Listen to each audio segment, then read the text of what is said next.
löysin palvelumuotoilun, kun mä vielä opiskelin teollista muotoilua taidetteellisessa korkeakoulussa.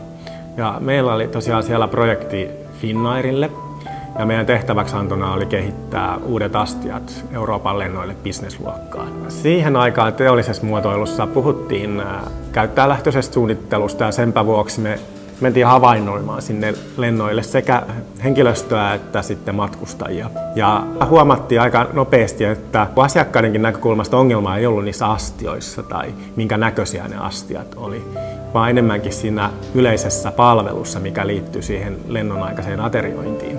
Ja löydettiin erilaisia tarpeita, että miten sitä ateriointia voisi lennolla parantaa.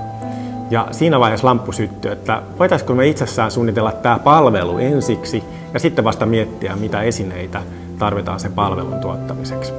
Ja tästä lähti itsellä se aha-elämys, että itse asiassa muotoilija voisikin muotoilla palveluja, asiakaskokemuksia, ei pelkästään esineitä, laitteita, rakennettua ympäristöä.